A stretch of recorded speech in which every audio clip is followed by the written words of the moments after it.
Hey, it's Pamela with Eli Eden Creative. Today I am making a hand-carved stamp.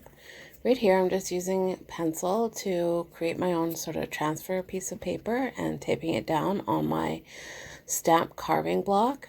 I'm using a ballpoint pen to go over the areas that I want, like the black areas on that picture. I wanted to have a luggage stamp and I haven't been able to find one, so you gotta make it, I guess.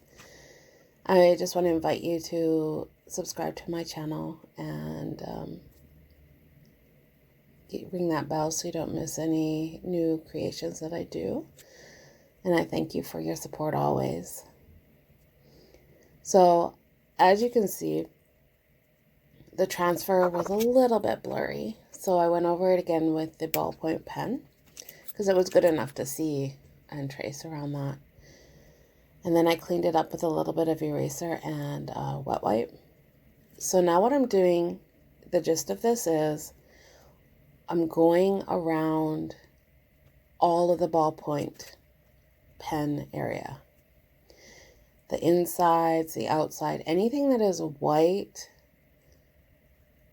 beside the ballpoint, I am trimming away with the finest carving tool that I have.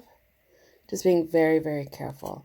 So just for a perspective, a time perspective, this stamp took me over an hour to do. I had over an hour of running of video time that I scrunched down to 4 minutes and 12 seconds. So just FYI. So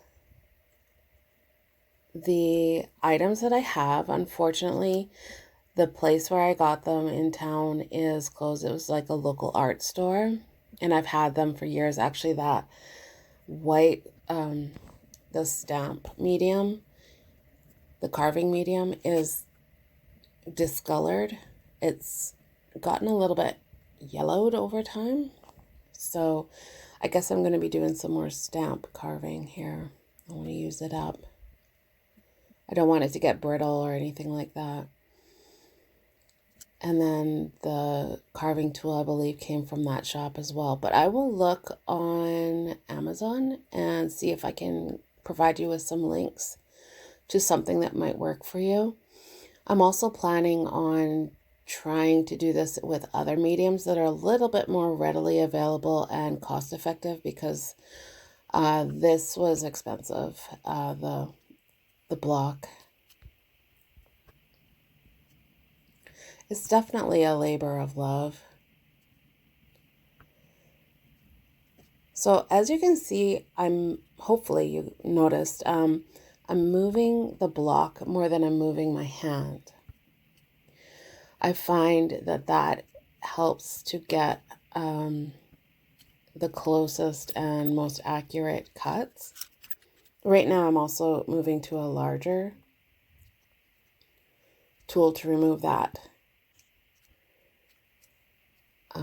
The block, and just being very careful. I chose to only do areas that I felt comfortable, that I wouldn't mess up and cut out that blue portion.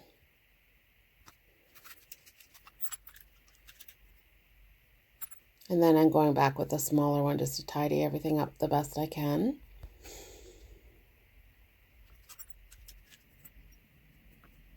And now I'm actually trimming around the edges of the stamp.